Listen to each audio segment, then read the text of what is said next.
ಇನ್ನು ಮತ್ತೊಂದು ಕಡೆಯಲ್ಲಿ ಶಾಮನೂರು ಮೊಮ್ಮಗನಿಗೆ ಟಿಕೆಟ್ ಸಿಗೋದು ಪಕ್ಕಾನ. ಕಾಂಗ್ರೆಸ್ ಟಿಕೆಟ್ನ ಆಕಾಂಕ್ಷಿ ಸಮರ್ಥ ಶಾಮನೂರು ನಾಮಪತ್ರ ಸಲ್ಲಿಕೆಯನ್ನ ಮಾಡಿದ್ದಾರೆ. ಈಗಾಗಲೇ ತಾಯಿ ಹಾಗೂ ಸಂಸದೆ ಪ್ರಭಾ ಮಲ್ಲಿಕಾರ್ಜುನ್ ಜೊತೆಗೆ ನಾಮಪತ್ರವನ್ನ ಸಲ್ಲಿಕೆ ಮಾಡಿದ್ದಾರೆ. ನಾಮಪತ್ರ ಸಲ್ಲಿಸಿದ ಬಳಿಕ ಹೆಗಲ ಮೇಲೆ ಹೊತ್ತು ಸಂಭ್ರಮಿಸಿದ್ದಾರೆ. ಸಮರ್ಥರನ್ನ ಹೆಗಲ ಮೇಲೆ ಹೊತ್ತು ಸಂಭ್ರಮಿಸಿದ್ದಾರೆ ಅವರ ಬೆಂಬಲಿಗರು. ಈ ಸಂದರ್ಭದಲ್ಲಿ ನಮಗೆ ಬಿ ಫಾರಂ ಸಿಗುತ್ತೆ ಅನ್ನುವಂಥ ವಿಶ್ವಾಸವನ್ನ ಸಂಸದೆ ಪ್ರಭಾ ಮಲ್ಲಿಕಾರ್ಜುನ್ ವ್ಯಕ್ತಪಡಿಸಿದ್ದಾರೆ. ದಾಖಲೆಯಲ್ಲಿ ಏನಾದರೂ ಲೋಪವಾಗಿದ್ರೆ ಸಮಸ್ಯೆ ಆಗಬಾರ್ದು ಅಂತ, ತಾಂತ್ರಿಕ ಸಮಸ್ಯೆ ಆಗಬಾರ್ದು ಅಂತ ನಾಮಪತ್ರವನ್ನ ಸಲ್ಲಿಕೆ ಮಾಡಿದ್ದೀವಿ. ಇವತ್ತು ಸಂಜೆ ಅಥವಾ ನಾಳೆ ಬಿ ಫಾರಂ ಸಿಗೋ ನಿರೀಕ್ಷೆ ಇದೆ ಅನ್ನೋ ಮಾತನ್ನು ಕೂಡ ಈ ಸಂದರ್ಭದಲ್ಲಿ ಅವರು ಹೇಳಿದ್ದಾರೆ. ಒಂದು ಕಡೆಯಲ್ಲಿ ಈಗಾಗಲೇ ಸಾದಿಕ್ ಕೂಡ ತಮ್ಮ ನಾಮಪತ್ರವನ್ನ ಸಲ್ಲಿಕೆ ಮಾಡಿದ್ದಾರೆ. ಮತ್ತೊಂದು ಕಡೆಯಲ್ಲಿ ಸಮರ್ಥ ಕೂಡ ತಮ್ಮ ನಾಮಪತ್ರವನ್ನ ಸಲ್ಲಿಕೆ ಮಾಡಿದ್ದಾರೆ. ಈ ಸಂದರ್ಭದಲ್ಲಿ ಅವರ ತಾಯಿ ಕೂಡ ಬಿ ಫಾರಂ ಸಿಗುವಂತಹ ವಿಶ್ವಾಸವನ್ನು ವ್ಯಕ್ತಪಡಿಸಿದ್ದಾರೆ.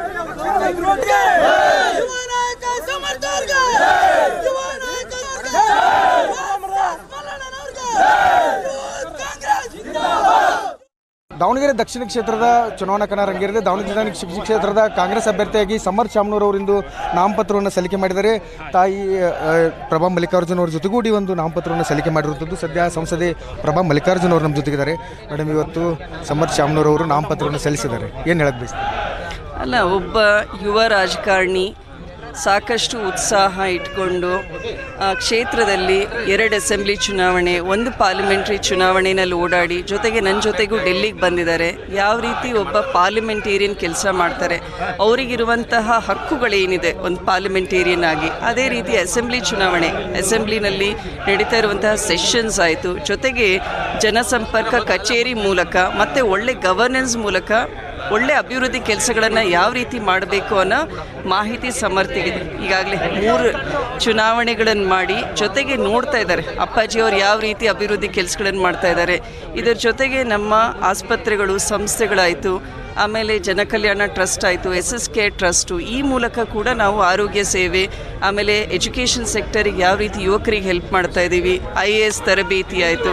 ಸೊ ಇದೆಲ್ಲದು ಡೆವಲಪ್ಮೆಂಟ್ ಸಮರ್ಥ ಅವರಿಗೆ ಮಾಹಿತಿ ಇದೆ. ಆದ್ದರಿಂದ ರಾಜಕಾರಣಕ್ಕೆ ಹೊಸ ಮುಖ ಬೇಕಾಗುತ್ತೆ.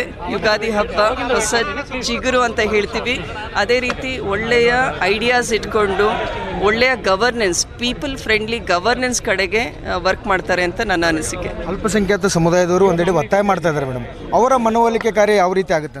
ಈಗ ಬಿ ಫಾರ್ಮ್ ಸಿಗೋ ತನಕ ಗೊಂದಲ ಇರೋದು. ಬಿ ಫಾರ್ಮ್ ಸಿಕ್ಕ ಮೇಲೆ ವರಿಷ್ಠರದು ಜವಾಬ್ದಾರಿ ಆಗುತ್ತೆ. ಜೊತೆಗೆ ಲೋಕಲಿ ಉಸ್ತುವಾರಿ ಸಚಿವರು ಕೂಡ ಎಲ್ಲರನ್ನು ಕರೆದುಬಿಟ್ಟು we will take every one in to confidence and do a good elections. 3 ಬಾರಿ ಚುನಾವಣಾ ಉಸ್ತುವಾರಿ ಸಮಿತಿ ಸಭೆ ಆಯಿತು. ಆ 3 ಬಾರಿ ಸಭೆಯಲ್ಲೂ ಹೇಳಿದ್ದು ಒಂದೇ, ಗೆಲ್ಲುವ ಅಭ್ಯರ್ಥಿಗೆ ಟಿಕೆಟ್ ಕೊಡ್ತೀವಂತ. KPCC ಅಧ್ಯಕ್ಷರು ಹೇಳಿದರು 2 ತಿಂಗಳ ಹಿಂದೆ ಏನು ಕ್ಷೇತ್ರದಲ್ಲಿ ಒಂದು ಸಮೀಕ್ಷೆ ಆಗಿದೆ, ನಮಗೆ ವರದಿ ಬಂದಿದೆ ಅಂತ. ಸಮೀಕ್ಷೆ ಆಗಿದೆ ಮೇಡಮ್? ಸಮೀಕ್ಷೆ ಆಗಿದೆ. ನಾನು ಅದನ್ನೇ ಹೇಳ್ತಾ ಇರೋದ್ರಿ. ಈಗ ಭದ್ರಕೋಟೆ ದಾವಣಗೆರೆ ದಕ್ಷಿಣ ಅಂದರೆ ಕಾಂಗ್ರೆಸ್ನ ಭದ್ರಕೋಟೆ. ಅದು ಉತ್ತರದಲ್ಲಿ ನೋಡ್ತಾ ಇದ್ದೀರಾ ನೀವು, 1 ಚುನಾವಣೆ ಗೆಲ್ಲಿಸ್ತಾರೆ, 1 ಚುನಾವಣೆ ಸೋಲಿಸ್ತಾರೆ. ಅದೇ ದಕ್ಷಿಣ ಅನ್ನೋದು ಕಾಂಗ್ರೆಸ್ನ ಭದ್ರಕೋಟೆ ಇದೆ. ಆದ್ದರಿಂದ ಈಗ ಆಲ್ರೆಡಿ ಸ್ಟೇಟ್ನಲ್ಲಿ ಕಾಂಗ್ರೆಸ್ ಸರ್ಕಾರ ಇರೋದರಿಂದ ನಮಗೂ ಕೂಡ ವಿಶ್ವಾಸ ಇದೆ, ನಮ್ಮ ಗ್ಯಾರಂಟಿ ಯೋಜನೆಗಳು ಜನರಿಗೆ ಸರಿಯಾಗಿ ಮುಟ್ತಾ ಇದ್ದಾವೆ ಅಂತ. ಸೊ ಎಲ್ಲರ ಜನಸಾಮಾನ್ಯರ ಒಂದು ಬೆಂಬಲ, ಜೊತೆಗೆ ನಮ್ಮ ಪಕ್ಷದ ಎಲ್ಲ ಕಾರ್ಯಕರ್ತರು ಕೂಡ ಒಗ್ಗಟ್ಟಿನಿಂದ ಮಲ್ಲಿಕಾರ್ಜುನ ಅವರಾಯಿತು, ಅವರ ಒಂದು ಉಸ್ತುವಾರಿಯಲ್ಲಿ ನಾವು ಒಳ್ಳೆ ಚುನಾವಣೆ ಮಾಡಿಬಿಟ್ಟು ಎಲ್ಲರನ್ನು ವಿಶ್ವಾಸಕ್ಕೆ ತಗೊಂಡು ಡೆಫಿನೆಟ್ಲಿ ಸಮರ್ಥ ಗೆಲ್ತಾರೆ ಅಂತ. ಕ್ಯಾಮರಾಮನ್ ಕಿರಣ್ ಜೊತೆ ಮಾಂತೇಶ್ ಕುರ್ಬಟ್, ಏಷ್ಯನ್ ನೆಟ್ 4 ನ್ಯೂಸ್, ದಾವಣಗೆರೆ.